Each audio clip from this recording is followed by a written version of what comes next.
I'm up. It is mad early on a Wednesday morning. I heard about the abandoned remains of a New York City subway slash transit. I'm going to call it more like a transit car that is up here in the woods north of the city. So we're going to go take a look at that. What do you mean there's an abandoned subway car in the woods? That's just too weird. Okay, let's take a look.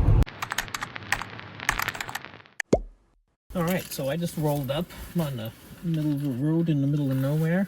And, yeah, let me show you what's going on here. Yeah, I just pulled up on the side of the road. I've got a little, pump house kind of building here. It says chlorine area. This guy who was in this driveway next to me, he got here just before I did, and he got out. He just gave me a friendly wave, no big deal. If you look up the hill over there, that's where I'm going. So I'm just going right up that hill. I don't see any no trespass signs or anything, so I'm gonna go take a look. Okay, so right up there is where it is. A very crunchy trail through the snow.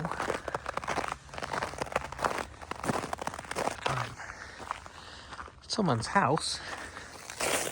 And here, you can see someone, a little bit of snow plowing up here.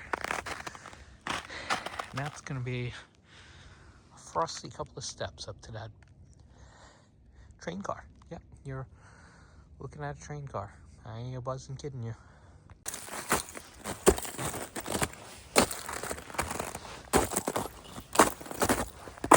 So yeah, we've had a brutal winter. It has rained and it snowed and it snowed and it's rained, and this is just frosted kind of ice. And the guy at the pump house just left.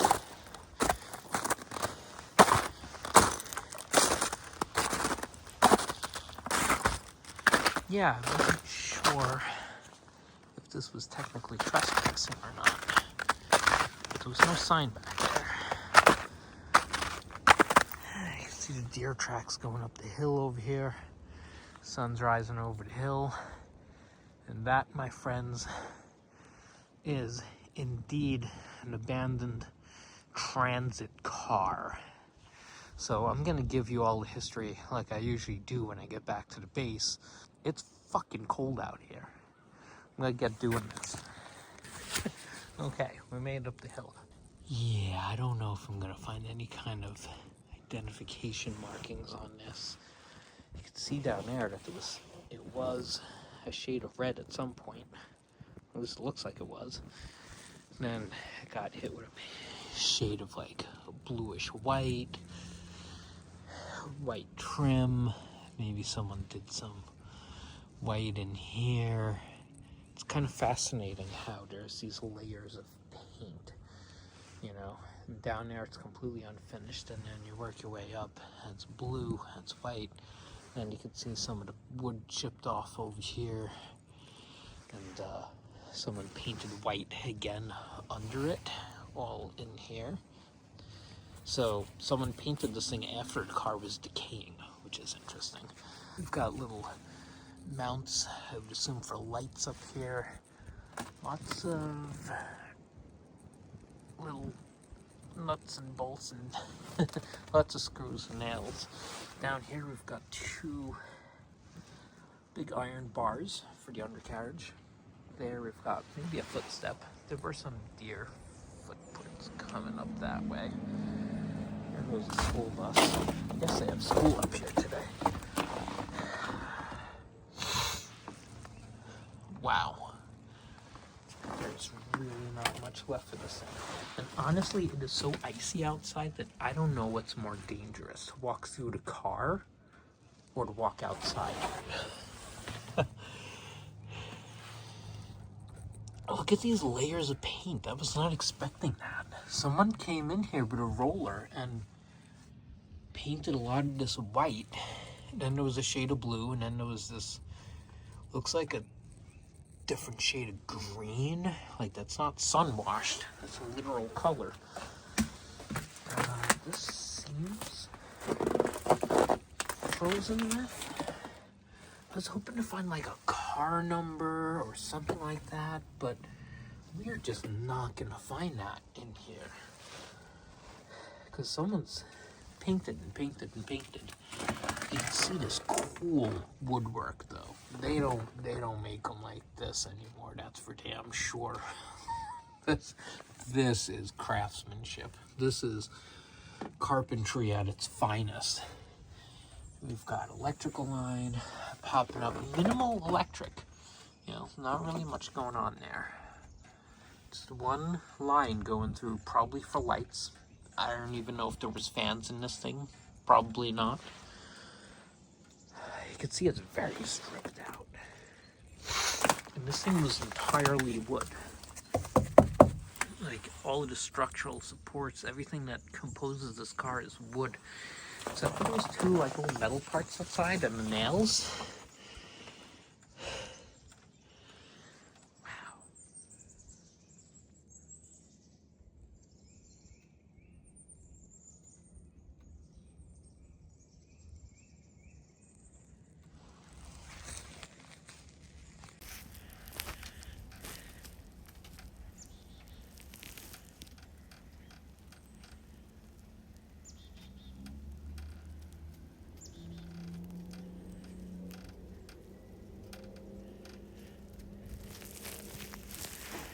So something that's interesting is you can see this stick of wood right here, where someone kind of, sort of, maybe put up a support, or when they put this train car here and converted to like housing, maybe that was like holding some electrical or something coming in.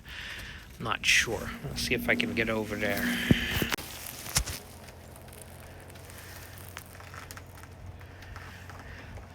Light bit of traffic on this road. So I'm gonna assume maybe this was like an operator's position. It's a really small booth.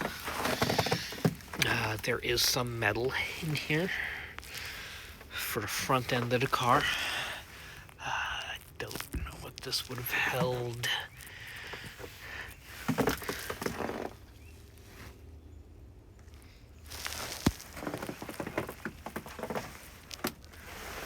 I don't think this was an original seat, but someone definitely moved a lounger in here at some point. You know, I'm going to try to walk around the outside car and get a few shots out that way, because it looks like I'm kind of up. If you look over there, you can see it's up on a concrete stilt, so I want to get some footage of that. You can also see this is bowing. That looks like... Yeah, I mean, I don't know how long this is going to last. It's probably some good wood, but yeah, that part's kind of bowing in, and the floor's just kind of gone over there, and since it's snow covered, I really can't see where I'm stepping, so I don't want to step through this too far. I'll take my chances on the ice. There's very few metal iron parts on this. So that's where the cars would have coupled together. Obviously, the coupler's long gone.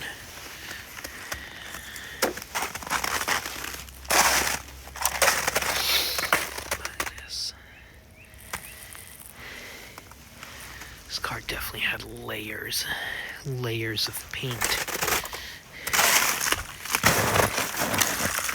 So let me call it right now. Should it be saved? Definitely not. Fortunately, there's a lot of New York City transit equipment already saved in museums. I'm glad I'm getting to see this now before it completely falls apart, I'll tell you that much. Because,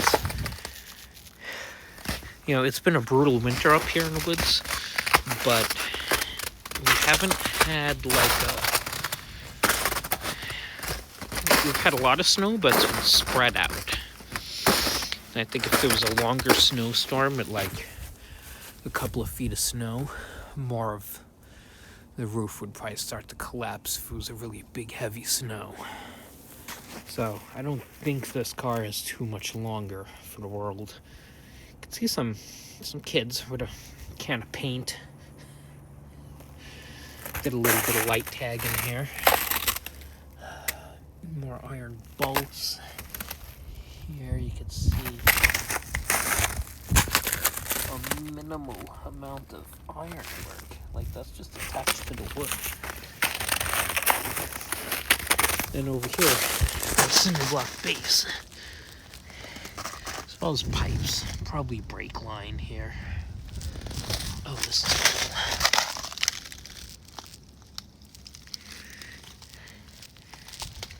Yeah, cinder blocks. Cinder blocks I'm all worried about.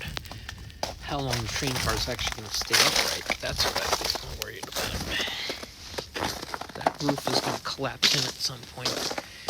This thing is going to be unrecognizable. Oh, look at this. That's cool. This side still has its kind of like wood fender. They still have these on current subway cars. When you're moving car to car, you'd come out that door, you'd go to the next car, and there's like a little semi-oval lip where you to kind of fill in the gap between the cars so that you're not stepping so far. It's cool that that's still here. So this is a very early version of that design. Really cool to see that. So yeah, if you're looking at this thinking there's no way that that's a transit car, well, there's some more proof for you right there. What's really cool is you can see kind of like how it's mounted to this bit of iron. Like I said, there's not a lot of iron on this thing. There you have it, folks. A subway car in the woods. At least one tree falling on it. You know what? Some of these other trees, eventually one of these guys is going to fall. Like that one back there. And like, you know, it's either going to be a snow or a tree is going to flatten this thing. This is what a long period of time with no maintenance. That's what this looks like on a transit vehicle. Okay, I'm going to take a few more shots. I'm going to get out of here because it is so cold. It's probably like 15 degrees outside. I'm going to die out here. It's too goddamn cold.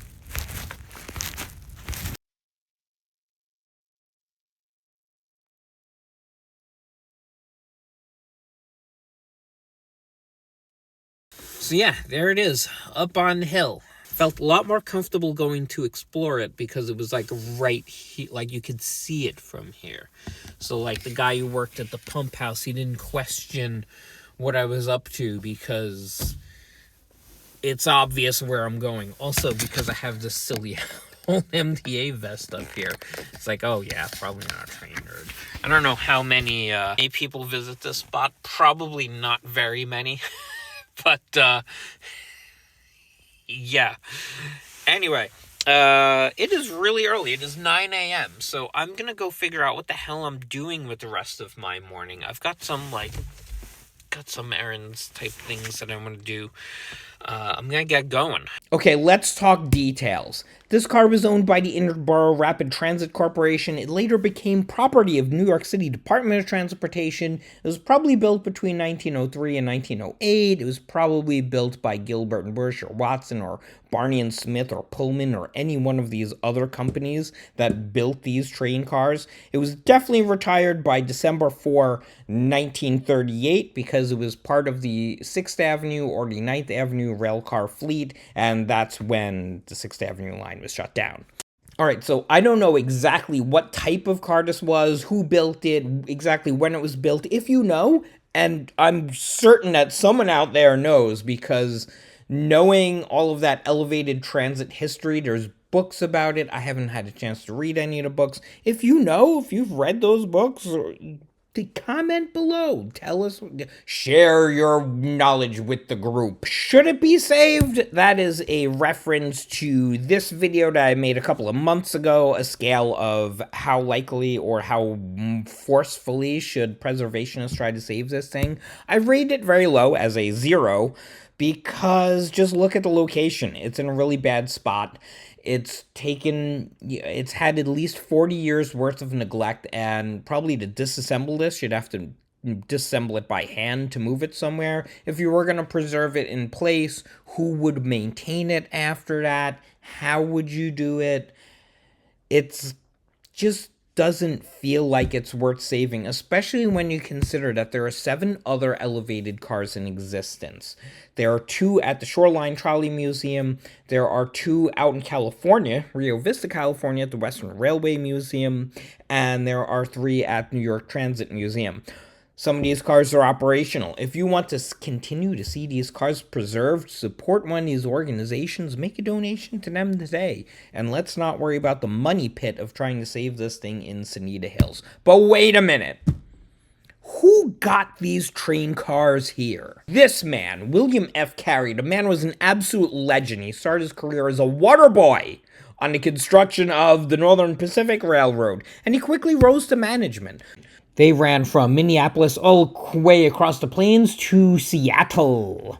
Northern Pacific merged and became part of Burlington Northern, and then Burlington Northern merged with Santa Fe in 1996, and they became BNSF, Burlington Northern Santa Fe, and they have dead lines of locomotives all over the upper plains. Speaking of abandoned trains, there's also some rare Northern Pacific cars out there. There's one in Texas, there's one in Montana, there were 2 locomotives in New Jersey. I cover all of these in my books. You really need to get them. The link is in the description. Future books, I'm going to talk about the Santa Fe. But wait a minute. What about Carey? William F. Carey was involved after his time on Northern Pacific with the construction of the Panama Canal, tunnels in Bolivia, the Canadian Pacific Railroad, Transcontinental Railroad across Canada. He also built railroads in China. He brought one of his brothers out there, and they apparently lived there for at least 2 years.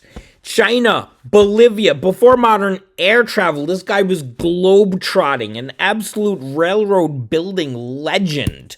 Then he came to New York City, and he became president of the Madison Square Garden Corporation. And this is where Madison Square Garden was. In 1929, it was located on 8th Avenue between 49th and 50th Street. And then they moved in 1968 to their present location, which involved the demolition of the former Pennsylvania Station. And this old location was on top of a former trolley barn. Madison Square Garden Corporation, destroying New York City rail infrastructure for a century now, and doing a terrible job with the Knicks. He started working for the man. What man? This man. Fiorello LaGuardia. Yes, that LaGuardia, the guy who tossed out corrupt, bribe-taking cops and politicians. He helped build 2 airports, one of which still bears his name. He helped build highways. He built a high school that still bears his name that I also briefly attended. He also unified the subway system and built affordable housing. Affordable housing in New York City. No way! He was a Republican. But in present-day terms, he would probably be considered something else. He was really instrumental in making New York City a really great city, and unfortunately, he was followed by a parade of jambronis. And yet today, he'd probably be called a socialist. Maybe, just maybe, some other socialist can make New York City affordable and great again. No. You want to comment, but don't do it, because I will delete all comments about politics on this channel. We all love trains here. Let's talk about trains. All right, so Carey himself, he really didn't seem all that much into politics. He was mostly focused on improving the lives of the working class people of the sanitation department. They were called White Wings at the time. They were poorly paid, poorly compensated. There were very few perks to the job, so he came up with the idea of giving them a vacation resort. And he tried to purchase a former castle on Long Island out in Huntington, but then the snooty NIMBYs out there chased him out of town. So what did he do? He went back to LaGuardia. He said, hey, I need some help. And LaGuardia, he got on the group chat and he said, bro, my dudes need some space. And then this guy responded and he said, bro, I got a spot. That guy, of course, being FDR, the president. Thus, Carey moved his efforts to upstate New York, and that's how the Sonita Hills camp was built. Now, how was it built? It was done with nothing but cooperation. The New York City Department of Transportation, which now owned the elevated cars, they passed them on 94 of those cars over to Mr. Carey, and he brought them upstate. Now, to get them upstate, he had convinced the New York Central Railroad to haul them way up their Putnam branch, up through Westchester and over to the New Haven interchange, and then finally up to Sonita Hills. Both railroads only charged for labor, essentially doing the job for free. And what's interesting is this car was the last one left out of the 94 cars. It was at the far southern end of the camp. Interestingly, Mr. Carey retired a few years after his pet project opened. It was a great success, but he also didn't seem to have a plan for continuing its maintenance. Without their savvy leader and his fundraising magic, eventually the camp started to run into financial problems, and it was transferred to the Boy Scouts in 1956. Now, I'm no expert on Boy Scouting or Boy Scout history. I found this badge, and it says 1986 on it, so I'm going to assume the Boy Scouts had this camp until at least 1986, maybe beyond that. If you know more about Boy Scouting history, you comment below. Now, there were 94 cars there. I know up until 1990s, there were like 3 of them left, and today there's just 1. What happened to the other 93 cars? Where did they go? After retirement, Carey moved to Indio, California, where he passed away in 1951, just a few years later, leaving behind a wife and 1 son. And if any of you are super into genealogy, you can see if any of his relatives exist. I hope they know what an awesome man Mr. Carey was. So there you go. Last time I mentioned that I would post a receipt for donation of money from ad revenue from this channel. And here's that receipt.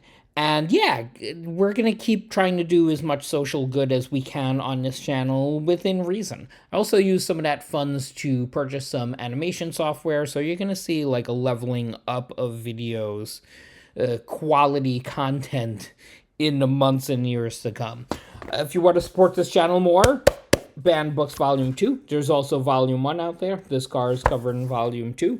Hardcover, softcover, all of those things. Link is below. Like, subscribe, all of that good stuff. If I don't, I don't know if I'll get to post again before Christmas, but if I don't, I'll hope you have a fantastic holiday season.